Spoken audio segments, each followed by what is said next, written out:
Today's guest on the What Fuels You podcast is Hope Cochran. Hope is currently a managing director at Madrona Venture Group. Previously, she served as the CFO of King Digital, the creators of Candy Crush. At King, she not only led the company through an IPO and acquisition to Activision, but also became a rockstar Candy Crush player. Prior to that, she was the CFO of Clearwire through its sale to Sprint in 2013 and was the founder of her own company, SkillsVillage, which she went on to sell to PeopleSoft.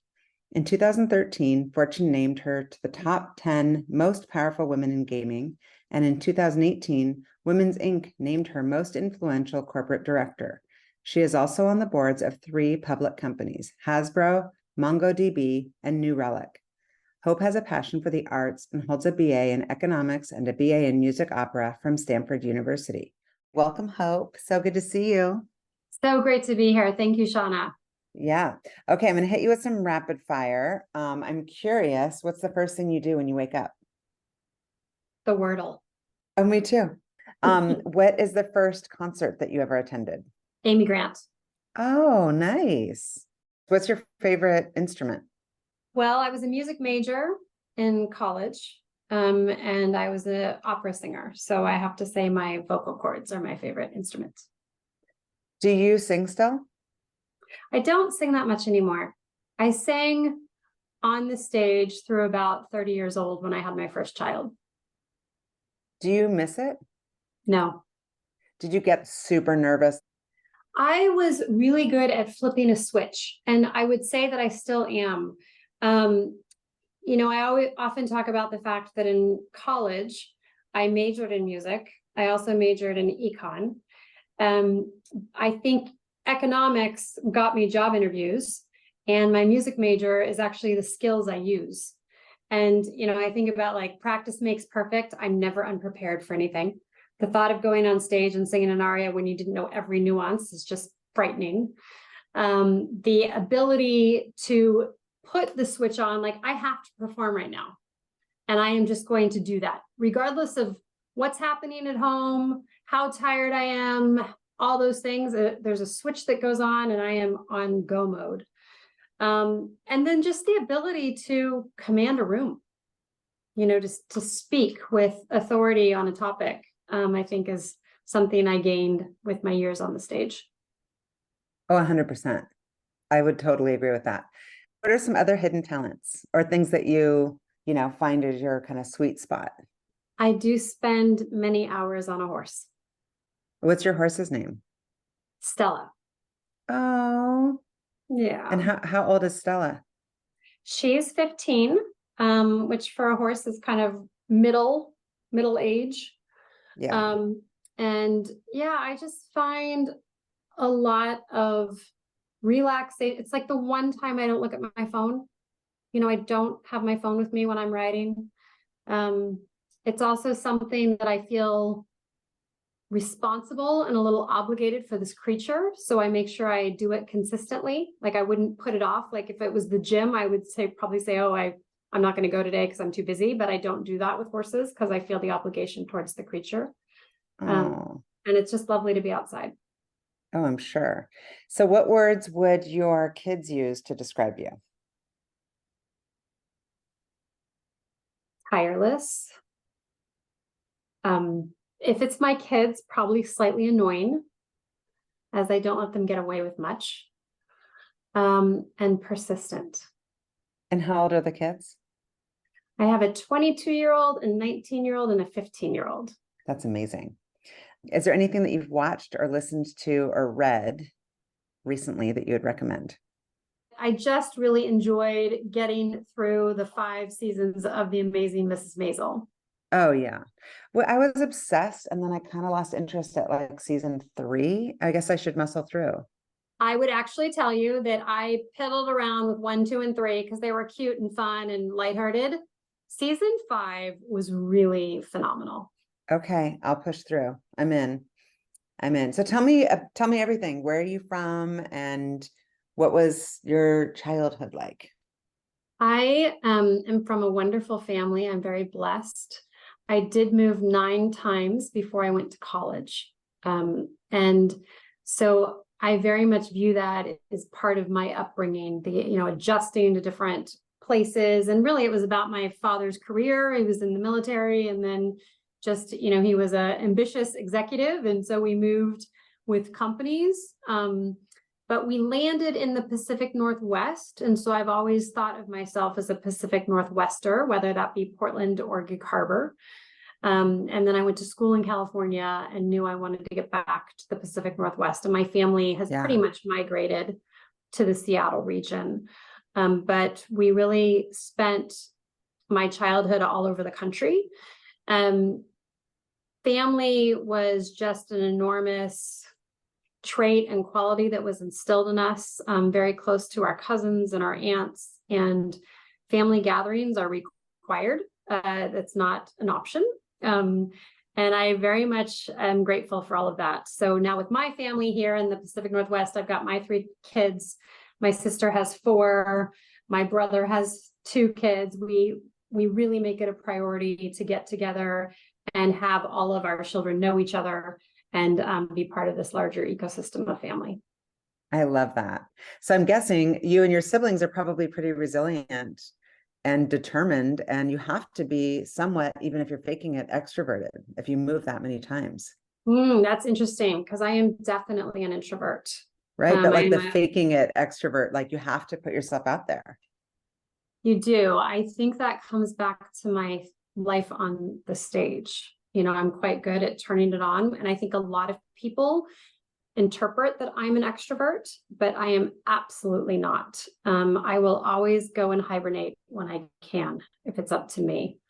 But we had to adjust and find ways to become part of a new community often. And I think that has really stood me well in terms of life. Number one, I'm very comfortable being by myself, and I often prefer it. And then I'm really keen on finding a few close friends.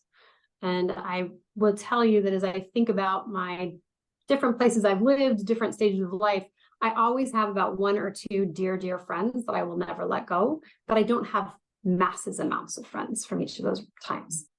What was your favorite place aside from the Pacific Northwest where you live with your family? Besides the Pacific Northwest, that's hard to answer. I would say my favorite place I've ever lived is Gig Harbor, Washington, which is the Pacific Northwest. And that's just, it wins by far. So that's primarily where I grew up in my junior high years, and just living on the Sound, having a boat, being out with my dad, fishing and crabbing.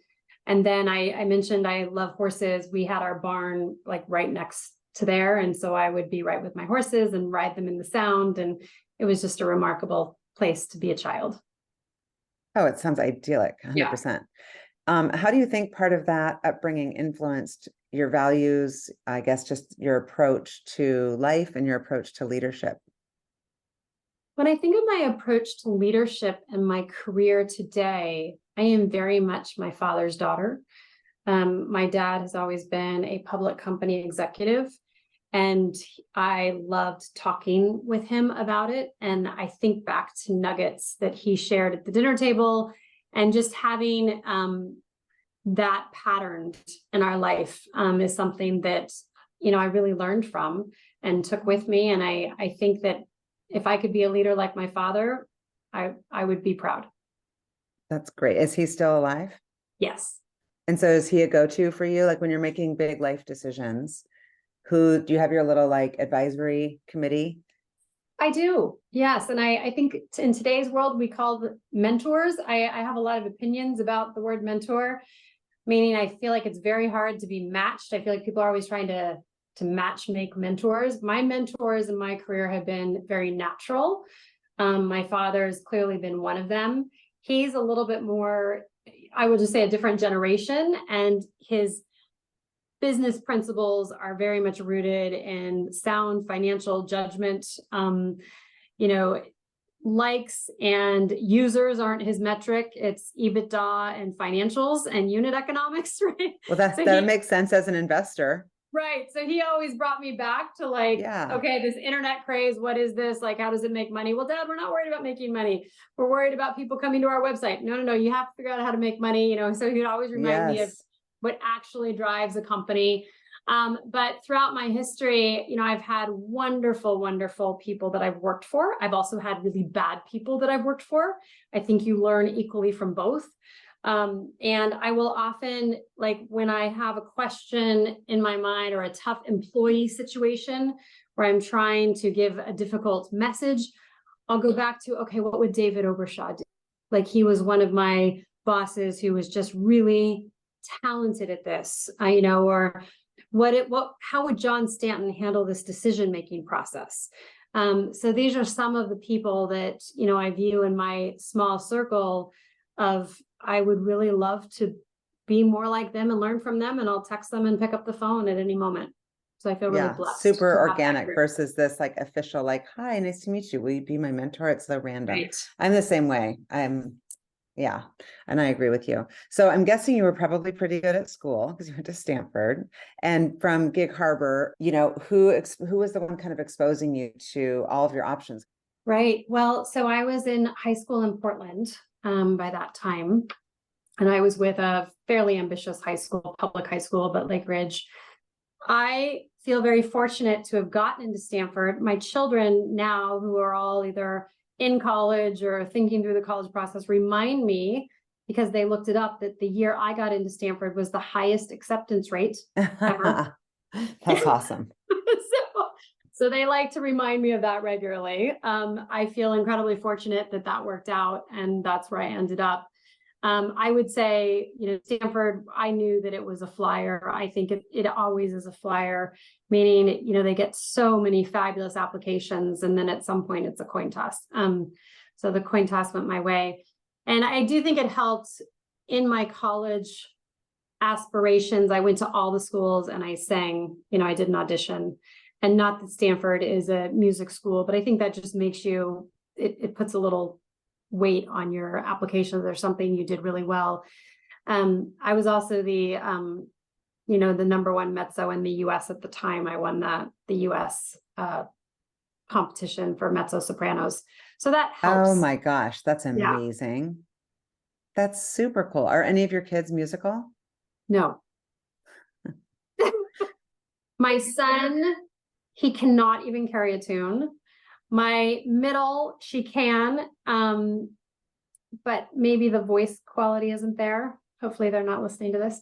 And my youngest actually has a gorgeous voice. She just has no interest. So you studied econ and music. Did you have a sense at that time, like if we were this age just talking and, hanging out, what would you be saying you wanted to be when you grew up? That is one thing that I've always had a lot of clarity on, and I don't know why. I didn't do a lot of soul searching. I knew that I liked business. I knew that I was drawn to the numbers. I think one thing I've always appreciated about the role of the finance or the CFO is that there's a construct in which to make decisions. So I can go back to a slate of numbers, I can read the numbers and then work through it and come to a logical conclusion. And I like that decision-making process. I would not say that my forte is visionary. I think I'm okay there, but I partner really well with a CEO type that has a big vision. And I love big visions that are huge and seem unrealistic. I love to partner with that person and then take that vision and make it tangible. So how can I listen to what they're saying and then distill it down into a plan? Whether that's a plan of like, okay, here's the roadmap for the product, here's the number of people we have to hire, and therefore that's how much money we have to raise. So I think that's my superpower, and trying to enable that visionary to have a plan that he can execute, or she. That makes total sense to me. And it never even occurred to me to think like that, but it is so true how clean it feels when numbers don't lie. It's like they're very pure. And so did somebody put some of these ideas in your mind? Like, were there teachers that kind of said to you, hey, this would be a good career for you? Or did you add all that up through the exposure through your dad and just different people along the way?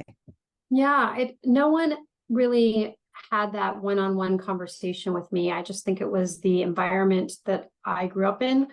Plus, I've always had a very strong sense of self, and I just knew that that was my path, and I can't really explain why. And I do understand and appreciate that that is unique and odd, and I wish I could give people a reason why I knew that.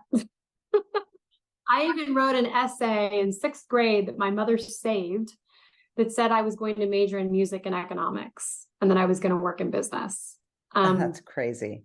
So did you get recruited out of college? And it looks like from my research that you started at Deloitte. Is that your first job out of school? And so it was like the on-campus recruiting of like, okay, cool. And through what lens did you assess that opportunity?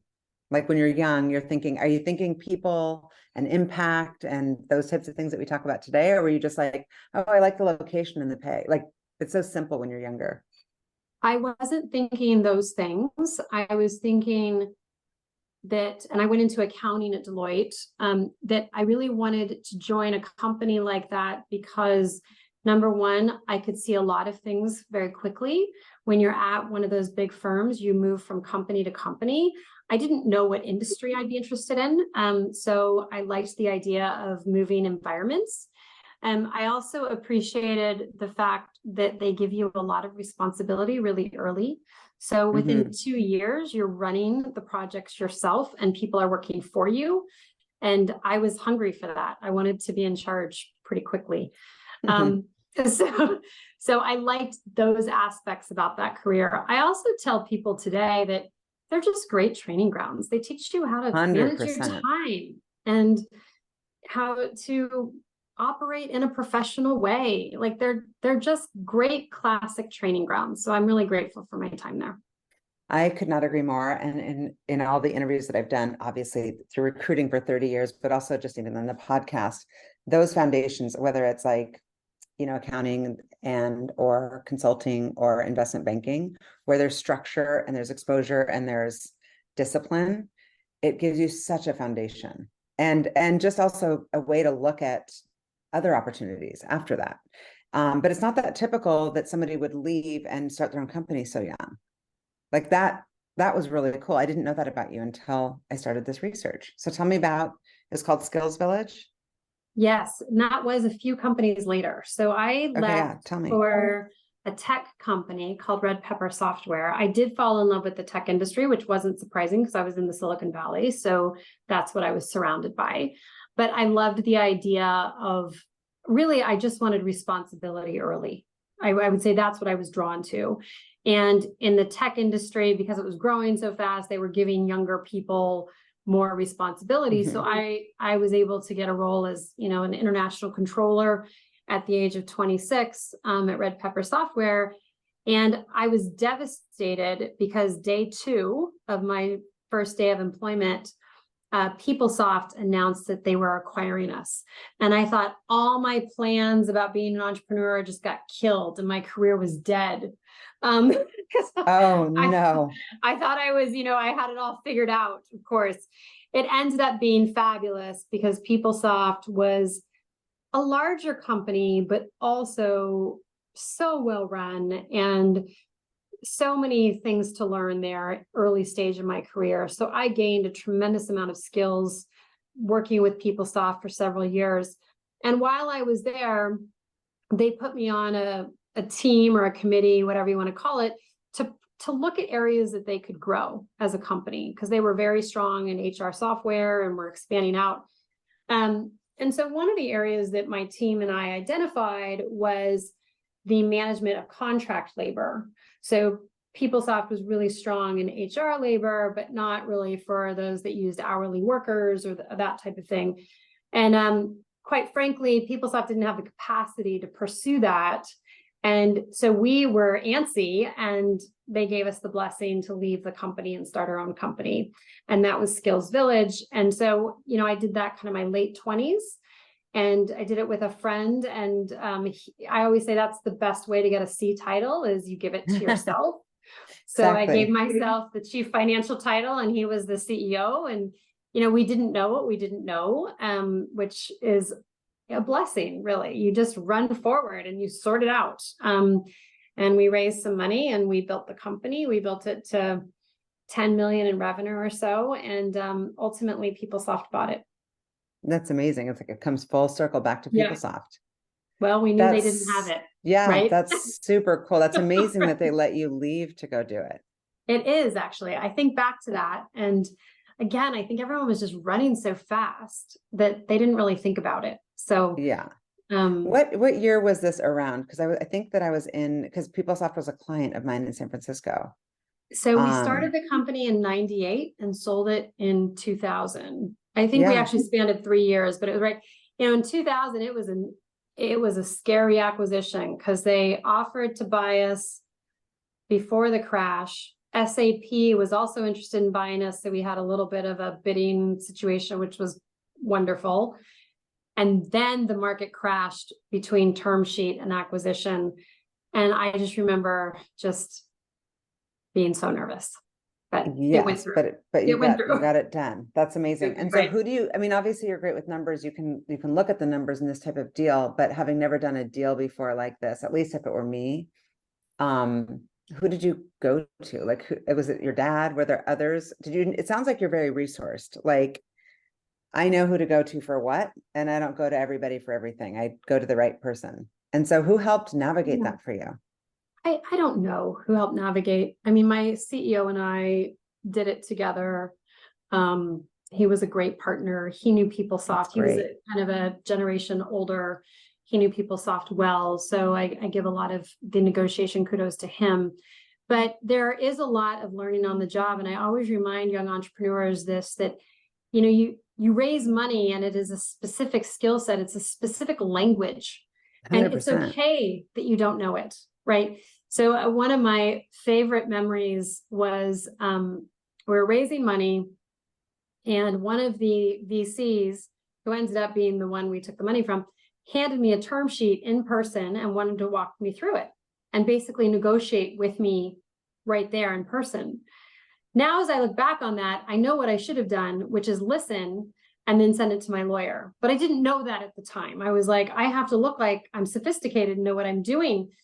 So I looked at this quickly. I remembered a few terms and I ran into the restroom. I told him I had to use the restroom, and I called my lawyer in the restroom.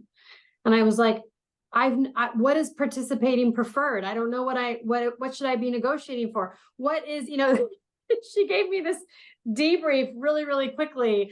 And then I went out and just, acted like I was on stage and negotiated the term sheet. I didn't understand the words. That's so perfect. I love it. Yeah, I didn't understand the words enough, but she gave me enough key. Like, she's like, no, you want to get this. I didn't know why I wanted to get this, but I just knew I had to get that. And so that's so perfect. Where do you guide people now, including me? I mean, I've been recruiting with like people talking about terms and equity, and we do a lot of investing, but it is overwhelming and a little intimidating, all the lingo. Where do you send people to learn? Like if you have a brand new entrepreneur and they're about to go raise, or they're about to have some sort of event. I don't know if I send them anywhere. I have become very open to say, it's okay if you don't know what these words mean. Like, there is no reason in day-to-day life you should know these words. Even if you were a finance major, like, these are very specific to this VC world. And an entrepreneur only raises money periodically versus me as a VC, I'm doing it every day.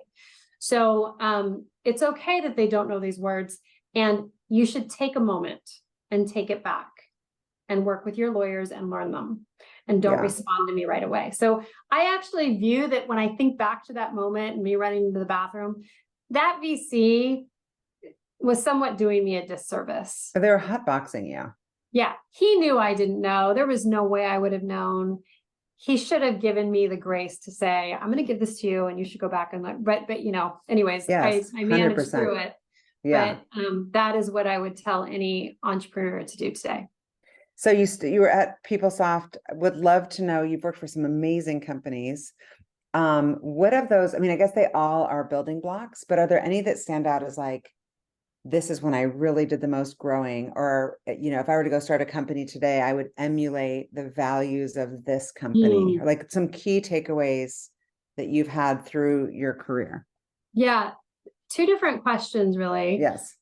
And I'll take the building blocks one first, which is, as I look back on my career, I did go from a small company to a big company to a small company to a big company to a small company. And I would say that that was incredibly valuable, meaning I saw what a big company should look like and the processes that were needed at that stage. And then I'd go to a small one, and I was very thoughtful about when those processes and structure needed to be put in place, because I knew where we needed to go. So that was, as I think about my career in building companies in a healthy way, that's been an incredibly important building block for me. That was not at all planned. That was just happenstance. And it's unique, also very unique. But I did learn a lot. I do think I'm good at learning. Like, I'm really good at observing what's working and what's not and taking it in and then applying it. I would say that you own your own career, right? I have had bad managers, and I've been in companies with not so great culture. Did I say that, oh my gosh, they're hurting my career? No, those are things to learn from. What was bad about it? Let's not do that again. I'm not going to do it that way. Right. And so I think that's an incredibly important acknowledgement that good managers and bad managers are important. What are some examples to you of bad culture, bad managers? Is it just the obvious things like transparency and communication and, like what are some examples? It is the obvious things. It's things, not being communicative with what the goals are, having everyone work and you don't understand the why. If I think about the world of finance, maybe there's weekly reports we do. Well, why are we doing them? Is anyone using them? Are we staying up late on a Sunday night to produce them because we just think that they need to be done? But what's the actual end purpose? Those are some of the things that I think back to. My biggest management suggestion is to have hard conversations. My best managers had hard conversations on a regular basis. Those are the conversations I remember. What's your style as a manager? It's hard to talk about your own style. I want to be self-aware, but I will tell you that I care very, very deeply for those that I work with and who work for me. I always tell the individual, and this is really in an operating company, not so much in a venture firm, although it does apply to a venture firm. But in an operating company, I will always say to the person that works for me, I can't guarantee you that you're going to make a ton of money on this stock price. I hope you do, and that my intention is that you do, but I can't guarantee that. What I can guarantee is that I will get you your next job.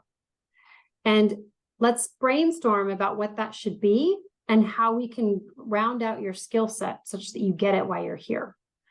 And that's something that's incredible. That's very unique. That's that's operating from like abundance and not fear. Well, I've been maniacally focused on it since I started managing people because I want them to gain something from this experience. And I feel very responsible. They all want to come in and make a ton of money. I just can't guarantee that. I can't control that. So what can I control? So it's like a level setting to me. It's like relief for me, actually. And I would say as a result, one of the things that I love the most is I have a lot of CFOs out there that used to work for me. CFOs in the wild. And I feel incredibly proud of that. Oh, I'm sure. So Event, Clearwire, King Digital Entertainment, all kind of like different industries, different sectors, different sizes, like you said. Yes. And that you're a quick learner. How is it for you? Like, I mean, obviously guiding a company through an IPO, dealing with like acquisitions, like when are you the most energized? Like what stage of company and what moment do you love that intensity of a deal? So you rightly pointed out that I've been with lots of different industries and lots of different sizes.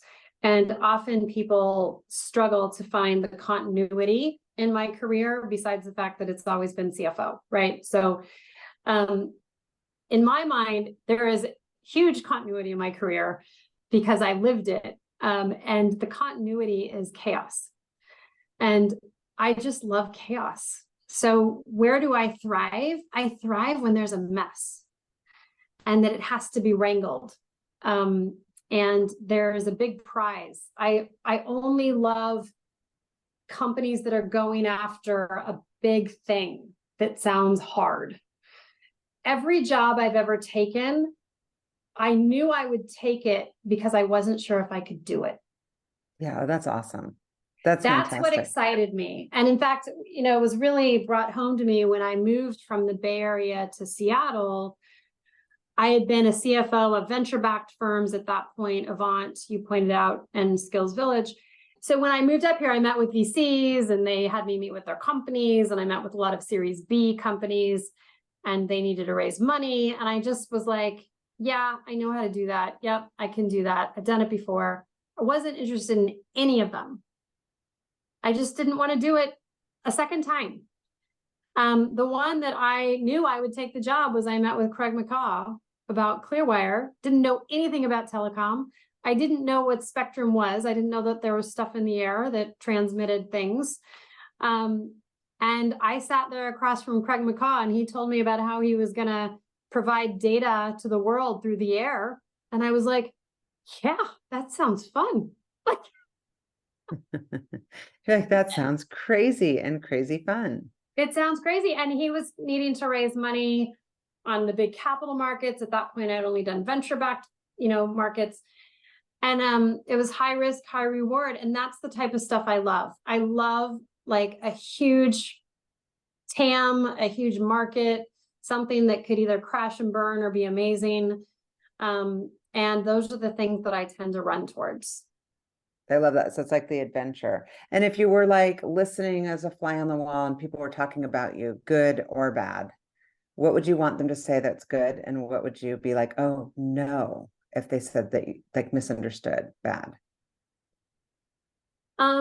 I think good is that I never give up, and I will be with you till the bitter end, and I'm incredibly loyal, and work ethic is huge. I think bad would be that as a manager, I will pursue 5 different avenues and drive you crazy. So because I'm in situations that are risky, if I'm trying to find money for a company, I will pursue 5 different routes, even though I think 3 of them won't work. We're still going to pursue them and we're going to do it all at once, and we work our tails off. So there are a lot of people out there that probably don't want to work for me, because I do work people pretty hard. Yeah. Well, do you think that that's a geography thing? Hard work is not a bad thing. When you talk about your dad's like old school, like that generation, it was about hard work. Yeah, I don't know if it's geography or age or whatnot. I almost think it's the environments that I've been in. I would say that every company I've been in, set aside a PeopleSoft, which is big and stable, or a Deloitte & Touche, which is big and stable, have had moments where we were like, it's going to implode or we're going to save it. Yeah. So it's that urgency that drives. Yeah. I'm not going to let anything implode. So I want to know about Madrona. Like, how did you, I just remember being really excited because I did hear amazing things. You have a phenomenal reputation. And I know it's now been, I don't even know, 6 years. How long have you been there? Yeah, I think about 6 years. So how did that opportunity come? And that's like kind of a switch. And it is. Yeah. How has that been? Because you missed the operating, like you've been running these companies. Yes, it was a big decision in my journey. I was in London as the CFO of King Digital, which is the game Candy Crush, and we sold that to Activision. And so moving my family back to Seattle, I was really excited to join the board of Hasbro at the time. So rather than jump into another operating company, I wanted to come back, get my family settled, joined the board of Hasbro. And then, I've known the Madrona team for a long time. Of course, Seattle, we all know each other. And so I connected with Matt McElwain when I came back to the area. And he just welcomed me and said, if you need a place to sit or a place to be while you sort things out, we're here. And I was like, okay, well, that's lovely. But I didn't think too much about it. But I did start to seek out what I wanted to do in this next phase. I'd now been a CFO multiple times. I was getting calls for those roles again. Many of them weren't here in Seattle. And I knew that I wanted my kids to be here for high school and middle school. So, I was looking at having a C-level career in Seattle can sometimes be hard without moving a lot. I then joined the board of Mongo, which I just love Mongo, and it was the right stage for me, and it was a board role. So it was New York, but I could do it, still live in Seattle. And that's when I really started to have more in-depth conversations with Madrona. I did want to have roots here in Seattle. I had 2 board seats. How can I help out the community? And so I really started with Madrona by just coming on and saying, how can I help your CFOs? Like, do you want me to talk to them, mentor them, advise them? And that's really how I got started here. And, it's called a venture partner, but just working across the portfolio and seeing if there was any advice or whatnot I could do to support that community.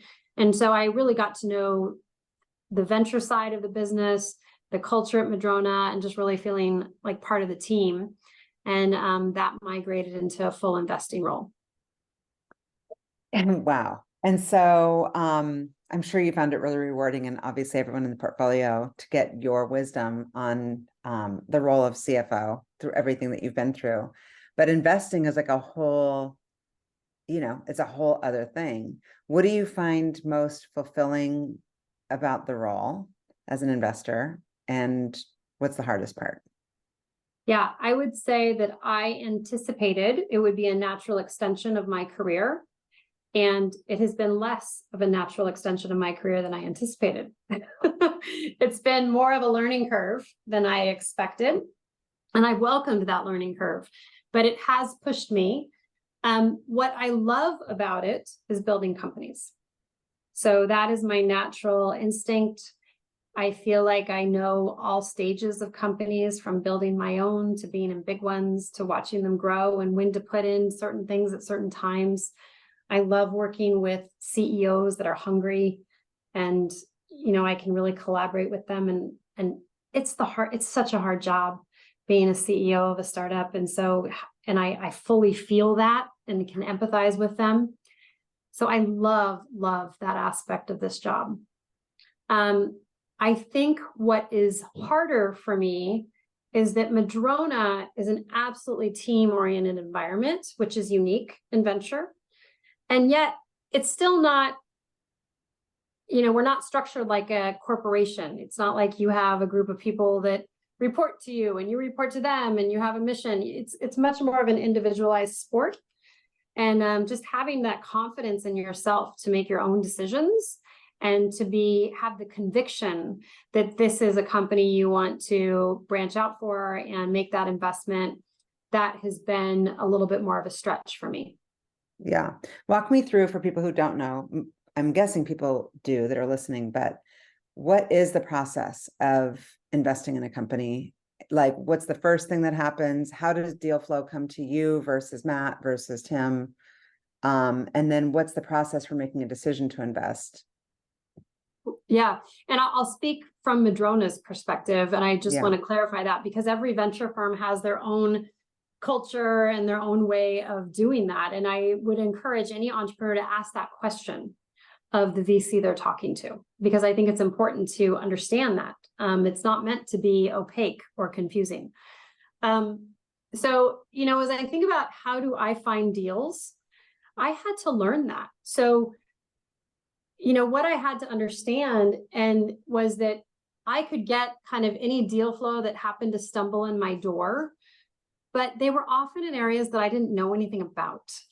And for instance, they might be about shopping. So when I first joined, I got a lot of that. And I didn't know really what to do with that, because I didn't want to say no.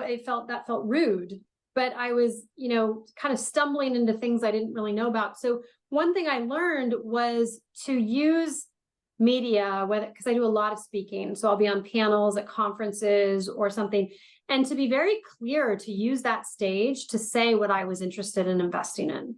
And ultimately, I'm interested in investing in things that make the life of a CFO better, which quite frankly is pretty boring and not that sexy. And but the more I said that out in the public, the more those types of deals would come to me.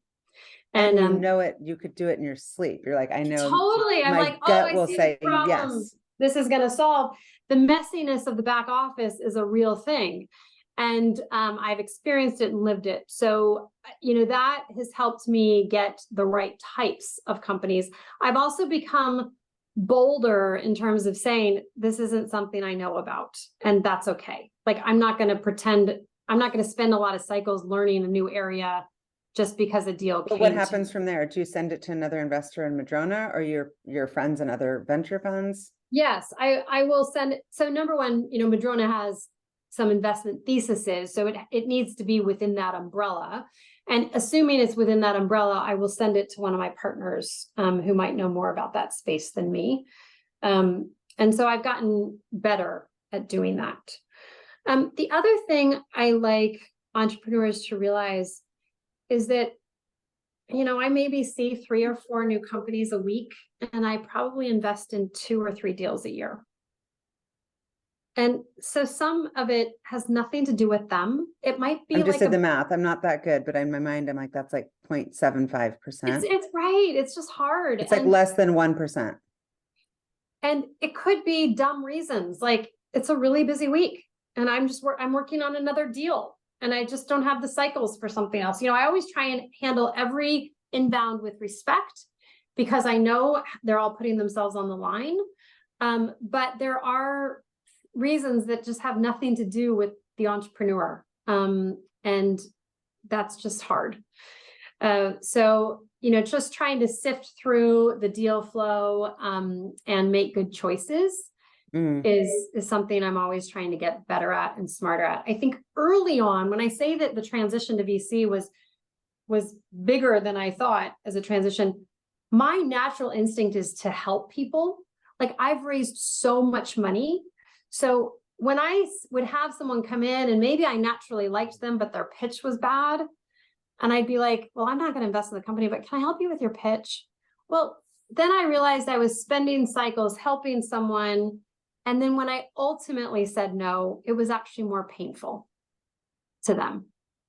It's or not to be crass, but like everything you're saying resonates because there's a ton of overlap with recruiting and venture, ironically. The candidates that are like, I'm making a transition and can I pick your brain? And 20 of those a day. I mean, especially right now in this market, like so many candidates I can't help, or I just don't have the position for. And in my dream world, I would send them, here's these 5 other recruiters you can talk to, or here's how to redo your resume. And you want to be that person. But then you're like, I felt very busy, but I didn't actually do anything. There's my use of time, which that might not be the best use of my time from a selfish perspective. But then there was also that when I did choose to use my time that way, I realized I hurt them more because ultimately I still wasn't going to invest in them. Yeah. And now I've gotten to know them more. So the rejection feels more personal. That's interesting.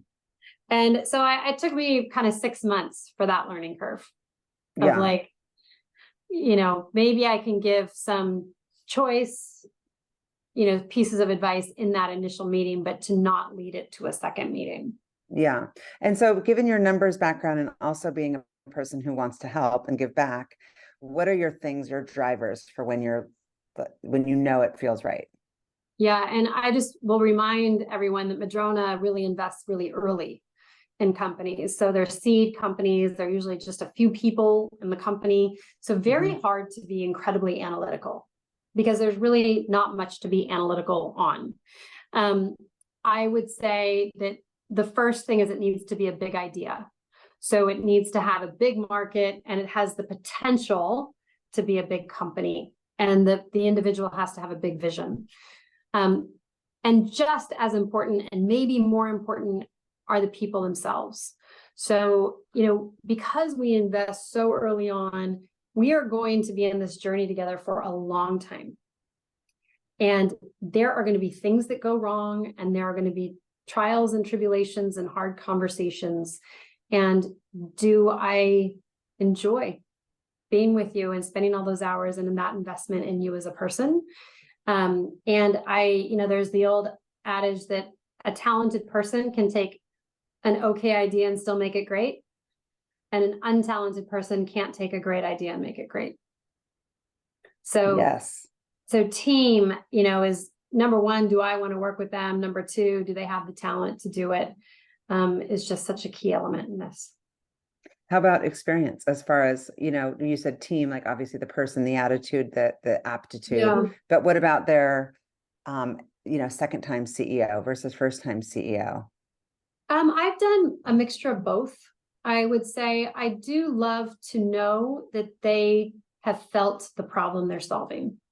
I like love that. the story to how they got to the realization that this was a problem that needed to be solved. I tend to not gravitate as much to someone who just, hey, I want to start a company and I'm brainstorming all these ideas and I thought of this one. I tend to gravitate towards people who experienced a problem and then wanted to build a company to solve it, or, somehow grew to understand that problem. That makes total sense for so many reasons, but the biggest almost being the grit and perseverance it takes. So what are some success stories or some things that you're excited about in the world of investing, like companies, ideas, people, future of like areas that you invest in? So I always feel bad for Erica. Erica is our head of PR and communications here at Madrona. I know Erica, she's fantastic. Yes, she is fantastic. I am her worst nightmare because I love boring things. She would love me to do something cooler than what I do, but I tend to gravitate towards nuts and bolts, problems that need to be solved in the back office of a company that no one really understands as a problem. And I am loving seeing efficiencies that are driven. So, one of the things that I've always done as a CFO, and I've had my companies do that I'm the audit chair of, is make a list of anything you do on a spreadsheet, and then how can we automate them? And whenever I find a company that automates something that was on one of those spreadsheets, I love it. So, I've got a company that is tackling the problem of automating cash flow forecasting, and they're using AI to do that. AI is something that is incredibly useful in lots of different forums, right? So it's going to be used in the back office to automate and do things in a more efficient and hopefully more accurate way. So finding applications for that in a very useful and purposeful way is super exciting to me. I love finding solutions to, I think about moving money. Moving money is painful and expensive, and we have an antiquated banking system. And, I think back to my days at King Digital, where we operated in every country, and, how much cash I had captured overseas. So anything that can help that world is super interesting to me. So again, these are not sexy or exciting ideas, but these are the things that get me going. They're sexy if you're a CEO who's running a company who's looking for efficiencies. Right. What I wouldn't know to do though, because I just wrote this down, I'm like, make a spreadsheet, because we're in this zone right now of thinking a lot about AI and how to create efficiencies and turn our people into superhumans using AI. And so for our back office, I would love to have Heather, who runs it, do that, but I wouldn't even know where to begin to look for the solution, just to do a comparison, does this exist already? So the thing that you were just saying, the person who's trying to create automation or efficiencies around. Anytime you have to extract something out of a system, dump it into Excel, and then manipulate the data and sort it and do stuff with it, there's a problem. Yes. I'm curious, what has excited you specifically about this region? Because you're passionate about it personally, but now you're right in it as an investor, in the thick of the ecosystem. What's your personal opinion about the state of this community and this investing environment? Yeah, I love this part of the world. I love this community. I think I am not a Bay Area, I'm going to use the word FOMO type person. And when I'm down there, it's a little bit too frenetic. It's a little bit like, let's be in the coolest deal type of situation. I feel like in this region, we're a little bit more grounded. We have some incredible tech here. When I think of the cloud companies that are here, or I think of the AI that is, I'm on the board of AI too. So I'm just on the forefront of all of these conversations of this brand new tech. So I'm able to hear it in a very real way, but with a real grounding. And then the entrepreneurs that come out of that ecosystem are just really exciting. So I just feel like I can get a little bit more real in this region. And yet the tech is tremendous. There's just a tremendous amount of opportunity here. Yeah, no, I would definitely agree with that. Are there initiatives or like collaborations that you've been involved in Seattle that you're particularly drawn to right now, or proud of, or looking for opportunities? I will say that one of the things that I do that's outside of my day-to-day, but is definitely something I do within Madrona, is the Onboarding Women Initiative. And so I run that with, several other, Deloitte and Touche and Perkins Coie and Spencer Stewart here in the area. And we run a group for 8 months where we run 30 to 40 women through an education program of what it's like to be on a board. And at this point, we've had about 140 board appointments from that over the 5 years we've been doing it. And it's just really fun. That's got to be super rewarding. I mean, it's rewarding for me because I get to know this ecosystem of tremendously talented executives. And then I see them getting placed on boards, which is because they're so talented, but I'm quite excited about that. I see the diversity on the board level changing. And it's changed tremendously over the past 5 years, which I appreciate and I'm encouraged by. So it's felt very impactful, and I've gotten to know some wonderful people through it.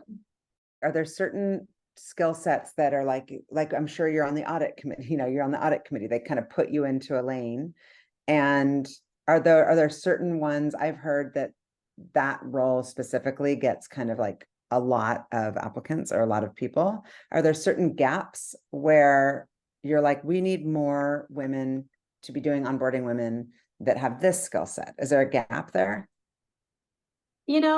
I would say there's a mismatch of skills. There are certain skills that are needed on public company boards, and there's certain career tracks that don't quite fit.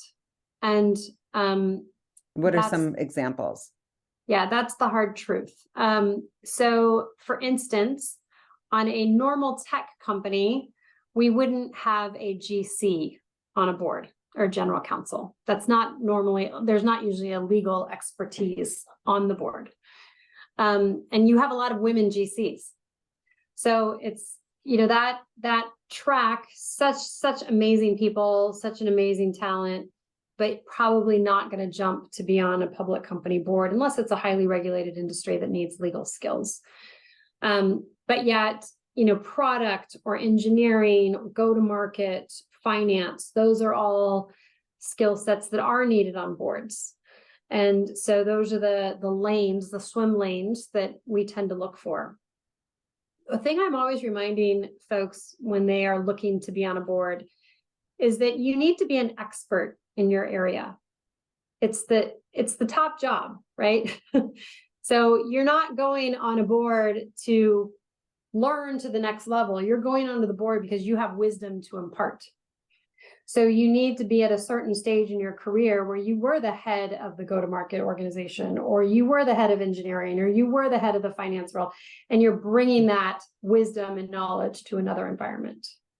And so the onboarding women is all for publicly traded boards. We do both. We do public, private, and not-for-profit. Yeah, that's fantastic. I love that you're doing that. It's been really fun. Really fun. Yeah. What attributes do you think make someone a good board member? Several attributes. Number one, you are working within a team. So a board might be 9 people, it might be 11 people. You need to be respectful. You need to learn from those around you and listening. You also need to have a point of view and an opinion. And, you were probably invited to be on that board because you have a certain skill set. So for me, it's clearly finance. So when the finance world comes up, I speak up, right? That's my swim lane. And, so you have to be collaborative and then yet be ready to speak up when it is your area of expertise. There is an ability to be engaged and involved and get ready to work hard, because it's not something that you just show up to a meeting and do and leave. There's a lot of prep. There's a lot of meetings outside of the main meeting. And I always encourage someone to get really involved in one area of the business where they can really be value added. And so maybe they're meeting with management in an area of product, or maybe for me, it's in the area of the finance group. So I can go deep in one area and provide some expertise to the company in that region. That's amazing. I really don't know how you're fitting all this in, because you've got so much going on. What do you do to set yourself up for a good week, for a good day? I think that I am too busy. That is a true fact. I do that to myself. I think I've been that way my whole career, and I always say I'm going to fix it, and I haven't. Yeah. So I need to own that. I do treat each day differently, and I don't use the words like I have a balanced life, but I'll use the words that I have an integrated life. So what do I need to get done today, and how am I going to work it all in?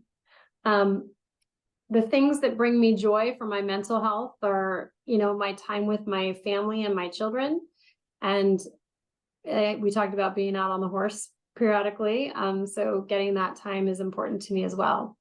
But I really look at my day as I have X amount to get done today, and I will always go early if I need to. I'll start at any odd hour in the morning, and I'll usually end my day wrapping up the work at night once the house calms down. Yeah.